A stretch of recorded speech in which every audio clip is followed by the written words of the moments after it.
ازيكم يا حبايبي، عاملين ايه؟ يا رب تكونوا بخير واهلا بكم يا يوميات منال.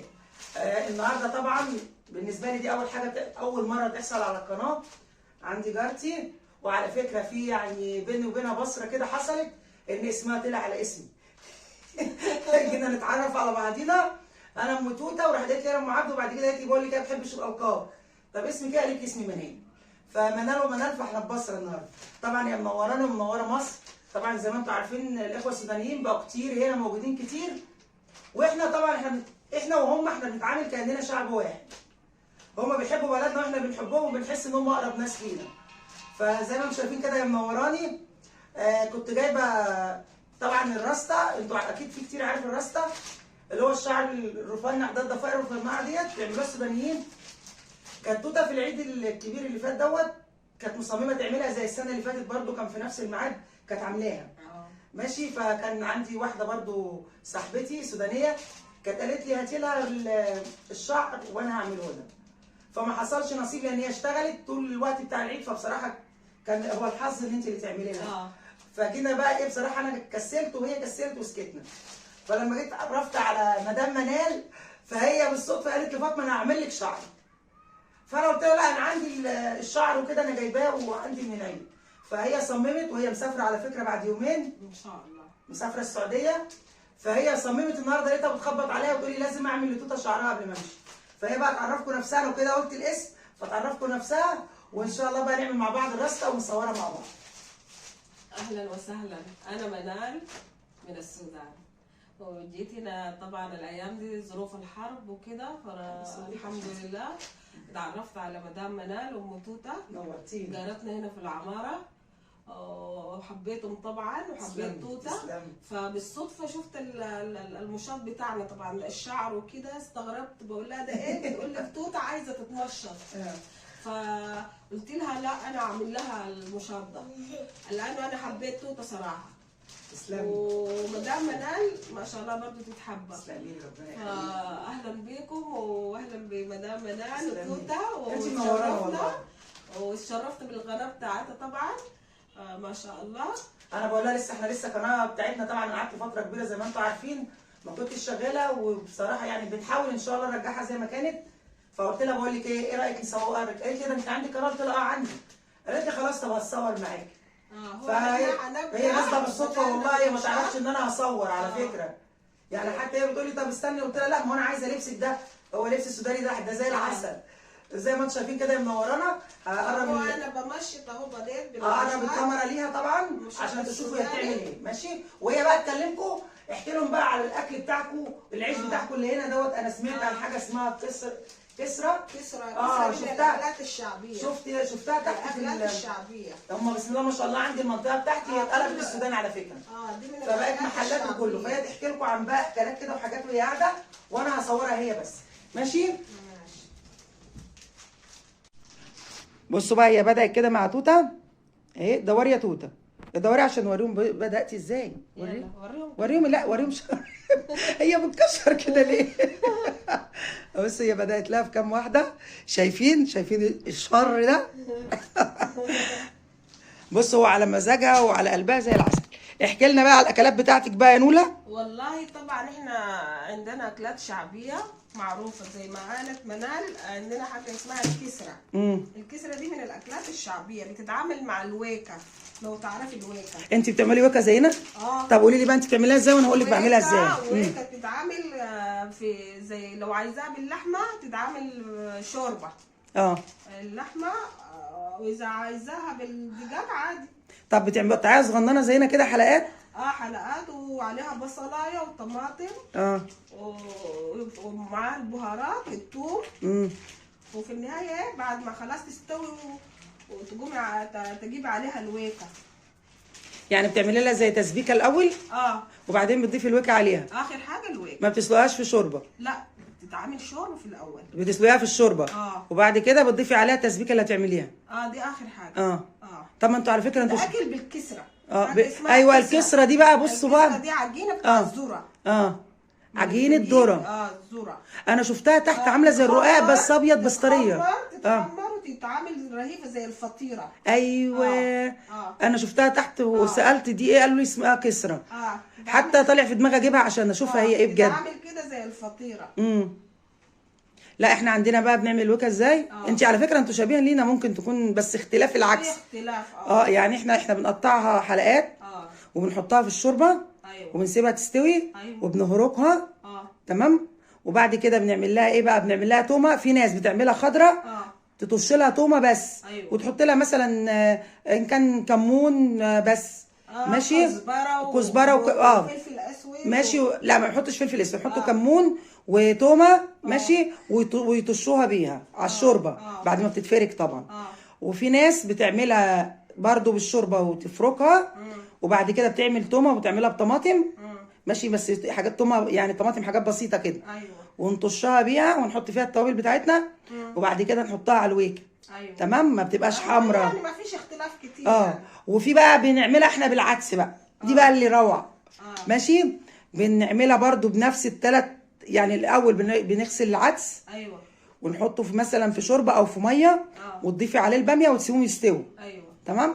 بعد كده تهرقيهم. بعد كده تعملهم اللي هي ايه، التومه التومه بالطماطم. شويه سمنه ولا ما لا بسمنه، كله بسمنه. مفيش ما ينفعش ليها زيت الاكله دي. ماشي. وبنطش التومه بطماطم برضو مش كتير. تمام. وبعد كده بنضيفها للعدس وللباميه. وبرضو بتبقى مفروكه، بنفركها برضو. ماشي. بتبقى حكايه مع العيش الناشف والبتنجان والفلفل المقلي وغطاسي فيها. وغطاسي فيها. عندك بقى ايه غير الويكه بقى يعني كده؟ انتوا شبهنا في دي. عندنا حاجه اسمها عصيده.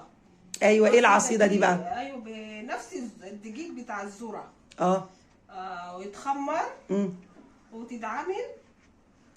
ويتعمل عليها الملاح بتاع باللحمه المفرومه. والقوطه البصل بيتحمر طبعا. بيقبل لونه ذهبي كده. وتروحي ايه عامله له الطماطم بالخلاطه. تمام. وبعدها بتحطي اللحمه المفرومه، تحطي عليها التوابل، وتحطي عليها زيت. وتخليها تستوي. بعدها بتحطي عليها اخر حاجه الويكه. يعني دي برضو بتضيفي لها ويكه؟ دي برضو بضيف ويكه. لا بتتاكل عادي بالكسره وبتتاكل بالعصيده.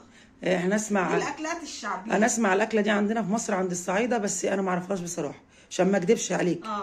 فدي مش هقدر افيدك فيها، ان احنا عندنا برضه اسمع على كلمه عصيده. دي اكله شعبيه. بس ما اعرفش بقى.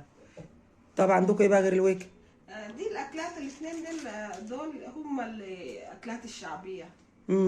بس دول اكتر حاجه عندنا. عندنا عادي زي يعني الطبايخ. عندنا الباميه. عندنا الملوخيه. برضو الملوخيه في اختلاف. في ناس بتحبها بتعملها بالشوربه، وفي ناس بتعملها بالدمعه. طب الملوخيه عندنا نوعين. طب ثواني بقى. دلوقتي بقى ايه، احنا بكده لسه بنكمل اهوت. نوريكم بقى. بصوا. طب دوري يا توته دوري. ايوه كده. بصوا بقى، احنا عندنا احنا بنقول عليها راسته. عندكم بقى اسمها ايه؟ مشاط. اسمها مشاط؟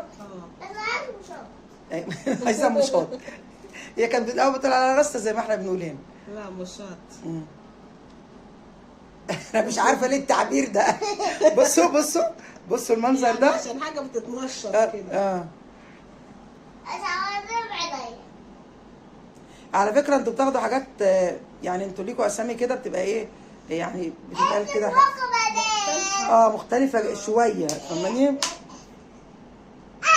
يعني مشاط وكسره. انا اكتر حاجه مركزه فيها الكسره دي. ماشي. اكتر حاجه مركزه فيها مش عارفه. توته عيب. استنى احنا بنتكلم عيب. اكتر حاجه انا مركزه فيها موضوع الكسره دوت، وطالع في دماغي ولازم اجيبه. بصوا بنتي شريره ازاي. ممكن تتاكل بطبيخ الباميه حلوه. ايه؟ طبيخ الباميه. ممكن الكسره دي حلوه مع طبيخ الباميه والله. طب ايه رايكم بقى نعمل باميه ويكا؟ انا ما عملتش باميه. بصوا بنتي فاطمه عيب، احنا بنتكلم. بصوا فاطمه عشان مش بتاكلها. ما بتاكليش الباميه؟ لا مش بتاكلها خالص، مش بتحبها. باكل الاندومي بباميه. الاندومي بباميه. جديده دي، خلي بالكم. بصوا فاطمه خلت الاندومي بباميه. لا فاطمه ما بتحبش الباميه. توته صوت ما بتحبش الباميه، بتكلم عنك اهو والله. الباميه بالاندومي حلوه برضه. بتاكل الباميه، معملها باميه بصلصه، بتاكل الصلصه بتاعت الباميه، لكن باميه وكا لا يمكن تهوب ناحيتها. فانا ان شاء الله بقى باكل الخروف لحمه الخروف. ولا بتاكل لحمه الخروف عشان شافتها بتذبح قدامها. تمام اهو بصوا. لا احنا قلنا حرام، قلنا الحاجه. لا لانه نو لا عيب، احنا قلنا ايه؟ لا بصوا بقى، انا كده المفروض ان انا هجيب باميه وكا ان شاء الله، عشان هي كانت بتتكلم على الباميه الوكا، من الواضح ان هم بيحبوها جدا. بحبها جدا. ماشي. وهجيب الكسره اللي هي انا نفسي اعرفها دي. لازم نجيب الكسره. انا شفتهم تحت عندي هناك كده في كذا فرن، اه ورحت اجيب من العيش بتاعكم. ماشي. فبقول لهم ايه دي، لان شكلها يعني مش عارف، هي عامله زي الدقيق بتاع الذره.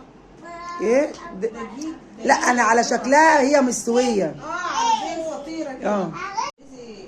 بصي هي بصوا، هي الكسره دي يعني ممكن اقول لكم على حاجه على شكلها، هي عامله زي الكريب كده. ماشي بس طري. الرقاق. عارفين؟ لا هي مش متهيألي على الرقاق، هي عامله زي الكريب اللي هو الكريب. صح كده. واللي هو طري فاهماني. ورهيفه كده. فان شاء الله انا هنزل اجيبها وهعمل فيديو بالباميه الوكا وهوريك هيبقى زي ما انتوا بتعملوها ولا لا. واكلها وهاكل من عيني. من عيني. وان شاء الله اعملها، وان شاء الله اصورها لهم ان شاء الله باذن الله. عندكم في العيد بتعملوا ايه بقى؟ احكي لي على عيدكم ماشي ازاي. العيد عندنا طبعا مشاوي من نوعين. المشاوي الشي على الفحم وشي على الطاجن. نعملها، نحطها على حبة بصلاية وطماطماية وثوم وتوابل وحبة شوية مية ونغطي عليها لحد ما تستوي.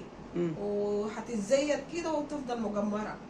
يعني شكلها حلو. ده جوه الفرن ولا بره الفرن؟ لا من غير فرن. من غير فرن؟ ده مشابه للطاجن الصعيدي على فكرة. صح كده؟ انت عارفه الطاجن الصعيدي ولا لا؟ مش عارفه. ما احنا عندنا الطاجن الصعيدي بيبقى بصل ولحمه.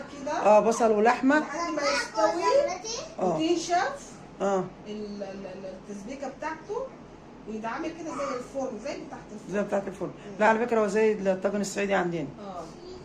طب المشويات بتتبلوها زي عندنا ولا لا؟ المشويات تتبل ميه بصل وكلام زي ده، خل وثوم وتوابل ويتحط عليها بصل واللي عايز قوطه يحط قوطه وتتشوي عادي على الفحم كده في السيخه. عادي. طب انتوا زينا بتعملوا رقاق؟ رقاق؟ لا ما عندكوش انتوا رقاق زينا. احنا الرقاق بنعمله بالحليب باللبن. لا احنا هنا بنعمله بالشوربه بس فعلا. لا بس في ناس على اليوتيوب انا شفتهم عاملينه باللبن. باللبن. بيسقوا لبن بدل الشوربه. لا انا بسقيه شوربه بصراحه. ما بسقوش لبن. لا احنا اللي بنحط عليه لبن الرقاق. الجلاش. نحط عليه لبن وبيض. ولحمه مفرومه. لحمه مفرومه وبعد كده بنديله سوا كده في الفرن، وبعد كده نطشه بلبن وبيض وفلفل اسمر. ما عندكوش انتوا رقاق زينا. لا احنا عندنا العيد رقاق ده اساسي. الرقاق. واللحمه قصدي والشاوي وتشوي الحاجتين دول. والمخللات. ماشي. لا المخللات حاجه اسمها مش. لا احنا عندنا بصي اقول لك على حاجه.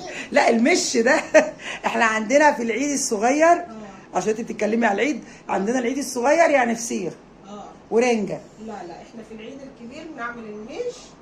مش عندكم انتوا؟ مخللات. ايه ده انتوا بتحطوا المش بتاعنا ولا مش مختلف حاجه؟ المش ده عامل زي الجبنه. طب ما هو احنا جبنه عليه قرن شطه وثوم وشويه حلبه وحبه البركه وكده. جبنه بيضاء. ثانيه لا مش جبنه بيضاء.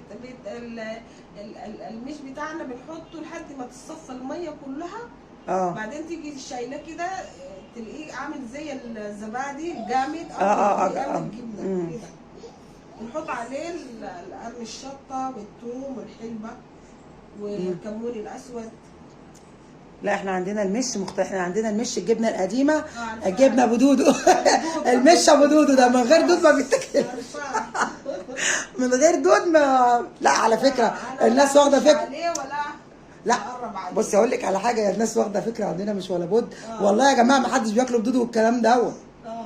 هو صحيح بيبقى فيه ثانيه توت. في دود نافع. هو في لا هو فعلا بيبقى ساعات المش فيه دود فعلا حقيقي، احنا مش هنغش بعض. بس انت عمرك ما تاكليه بدوده يعني. ماشي اللي زي كده طبعا بتحطيه في الشمس او الحاجات دي لما بيبقى كويس، بعد كده عادي بتستعمليه عادي. ولكن المش بتاع دلوقتي مفيش حاجه اسمها دود. انا بقالي عمري بحاله عمري ما شفت مش فيه دود.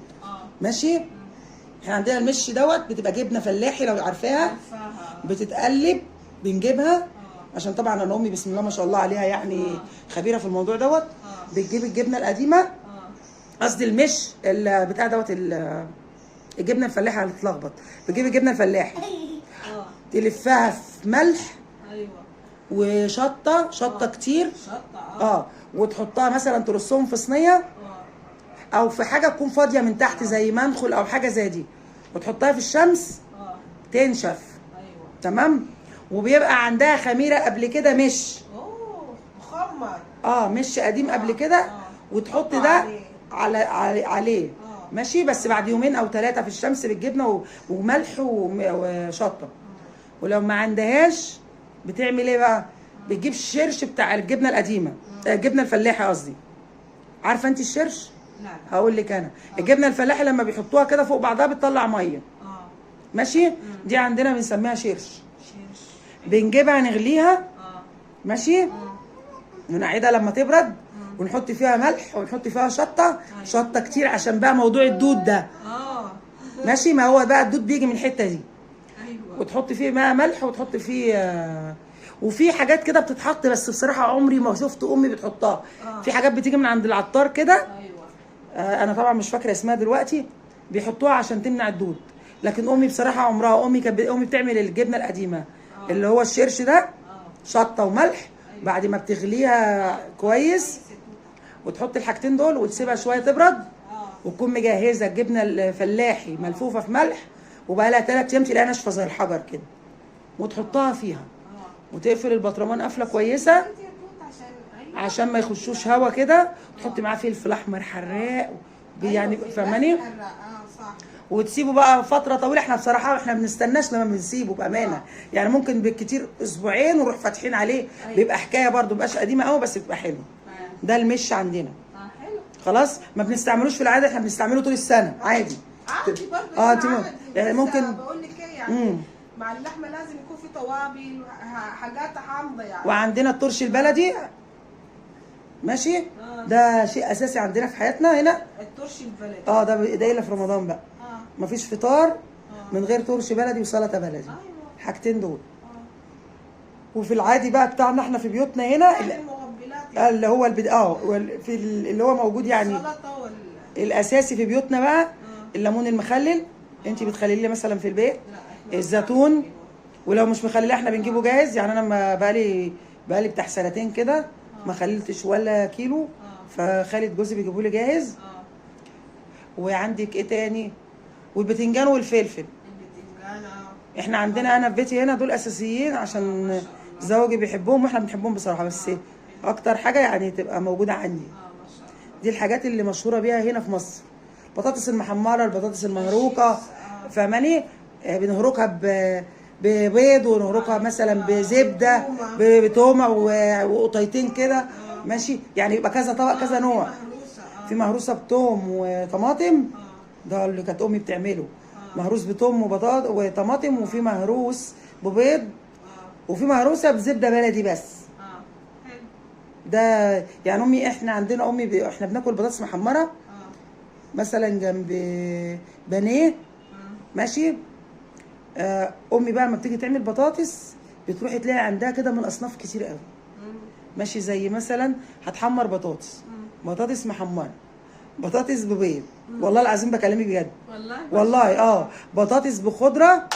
ويعني تجيب التومه وتطشها بطماطم وتحط عليها خضره وتهرسها وتبقى دي نوع. وتهرس ببيض وتعمل بزبده. والله العظيم بكلمك بجد. تسلق البطاطس الرفنعه الصغنونه قوي دي وتحمرها. لما تيجي تقعدي بقى بتنجان مخلل، طماطم مخلله، ماشي، جرجير، فلفل مقلي. دي اكله البطاطس عندهم غيرنا احنا فاهماني. ما شاء الله. عشان انا بحكي لك على الحاجات العادي، الحاجات اللي مشهوره بيها بيوتنا احنا، مالكيش دعوه ببيوتنا. اصل احنا ما تزعليش مني، احنا مهما نكون ستات بيوت وبنعمل، احنا مهما كان ما بنعملش زي امهاتنا. طبعا. فاهماني؟ وما عندناش نظام زيهم. يعني احنا ممكن تعملي الاكله، تعملي بطاطس محمره وبانيه وخلاص وخلصت على كده وشويه السلطه. لا هم ما عندهمش الكلام ده. هم عندهم الاكل لازم يبقى مشكل كده. دي الحاجات اللي عندنا احنا بقى. حلو ما شاء الله، التغيير حلو. عندكم ذره مشوي زينا؟ الذره المشوي طول السنه. بتشوها زينا ولا بشويها على الفحم. او معموله مسلوقه برضه عادي. لا احنا اكتر. بصي احنا هنا في القاهره، في القاهره او في الجيزه بمعنى اصح. ماشي، اهلا بالعيد بنتي. يعني احنا مش في العيد والله، ده العيد خلص بقاله 30 يوم النهارده ولا كام؟ انا مش فاكره النهارده. ماشي. هنا في القاهره مفيش حاجه، كله شوي فحم. فحم حلو. رحت اسكندريه لقيتهم بيشوها في الفرن. يلا فرن الخبيز العاديه بتاعتنا دي. يبقى حاطين الفرن كده في الشارع على العربيه. دي ما بحبهاش بصراحه. انا مش البطاطا. الذره. لا انت قصدك على البطاطا لا بقى دي. لا دي الذره في اسكندريه بيشوها على في فرن زي فرن الخبيز كده، بحطينها على العربيه وبيشوا فيها. وفين تاني مش لا مش ما انا مش بقول حاجه وحشه يعني، على حاجه كل واحد وذوقه. بس احنا عندنا هنا ذره يعني فحم. فاهماني؟ فين تاني برضو شفتها هقول لك. رحت فين؟ رحت في مول في اكتوبر. لقيتهم بيسلقوها. ماشي. هي ممكن تكون عندي ناس انا باكلها مسلوقه، بعملها في البيت انا. فاهماني؟ يعني يا اما بجيب اللي هي الذره الصفراء دي من المول، بتتباع في اكياس كده. دي ممكن فعلا بجيبها واسلقها. بتتسلق وبتحط عليها زبده وكده. شفت برضو في اكتوبر هنا.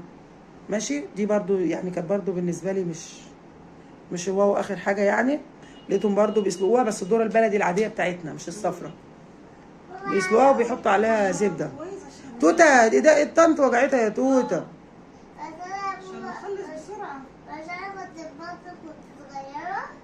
انتي منورانا بجد والله، بجد معرفة خير والله. ربنا يخليكي. وتعبناكي معانا طبعا. لا والله تعبناكي. اتعد لي كده يا توته عشان طنطي، عشان تبقى ما تتعباش. بصي عماله تروح فين بالشعر. بصوا بنتي. بصوا تعالي وريهم انت بتعبري على الفرحه بشكلك عامل ازاي. بصوا. يلا قول لهم انت مبسوطه ولا لا؟ مبسوطه. قولي لها ميرسي يا طن. شكرا ليكي. انتوا عارفين هي جايه معجبه بتوته، يعني هم اتصاحبوا على بعض وهم طالعين بالصدفه، يعني عارفين. سبحان الله. والله الشعر دوت اهو. يعني انا مستغربه انه اتركن من العيد. سبحان الله، عشان هي اللي تعمله لها. والله سبحان الله. ده شوفي ربنا سبحانه.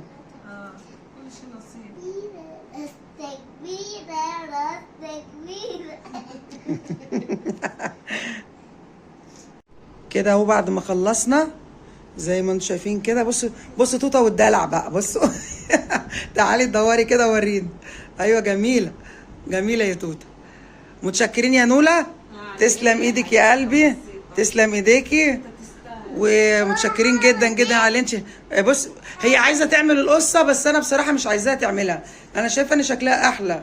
لا شكله هنعمل لك القصه. حاضر. يلا دوري ورينا شعرك. شطوره يا توته. بصوا طوله لحد فين. لسه طبعا هي هتظبطوا لها. يلا متشكرين جدا. يلا اكلموا لها بقى، وبعد كده نبقى نوريكم بقى لما تغير قد ايه وتلبس. توريكم كده كام رسمه كده. عايزه ايه؟ هي مصممه تعمل قصه. حاضر. متشكرين جدا ليك يا نوله. على ايه؟ مش عايزه تقولي حاجه؟ بسيطه. لا والله متشكرين خالص، حاجه بسيطه. تسلمي لي حبيبتي. تسلم ايديك. تسلم ايديك يا رب يخليك. ما تنسوش بقى تشتركوا في القناه وتفعلوا الجرس وتعملوا لايك عشان ان شاء الله يوصلكم كل جديد. عشان الشعر بتاعته ان شاء الله. تسلم ايديك. ده بقى الشكل النهائي لتوته. زي ما انتم شايفين كده. حبينا نعمل لكم اي شغل كده. تدوري يا توته. تدوري. ايوه كده. شطوره. بصوا بقى الانسه توته هتعمل لكم استعراض. هي ايه رايكم بقى في النيو لوك الجديد ده؟ بصوا بقى. ايوه ورينا. يلا يلا ايوه عريضه ازياء يلا. ايوه شايفين عريضه الازياء بتاعتنا؟ يلا توري ازاي. ايوه هوبا يلا وريني. يلا كمان. يلا تقولي كلمه لطنط منال. هتقولي لها ايه؟ بص هتبقى عايز ايه؟ قولي لها بقى تسلم ايدك. تسلم ايدك. لا شكرا يا طنط منال. شكرا حبيبي تسلمي. يلا. عارفة هتبقى عملت لي ايه؟ شكرا. قلت لها شكرا وهي عملت راسها. طيب يلا. شاكرين جدا. عجبتك؟ شاكرين جدا تسلم ايديكي. شاكرين ليكي. طب ماشي حاضر هننزل نوري اللي انت عايزاه. شاكرين ليكي ومعلش تعبناكي معانا. لا ما فيش وعقبال يا رب بعودة دايما تبقوا موجودين عندنا ومنورين الدنيا. حاجه بسيطه للتوته. تسلمي لي يا قلبي. تغيير لوك جديد. ايوه. ما تنسوش بقى تشتركوا في القناه وتفعلوا الجرس وتعملوا لايك عشان يوصلكم. كتير قد كده. اعملوا لايك كتير قد كده. يلا سلام عليكم.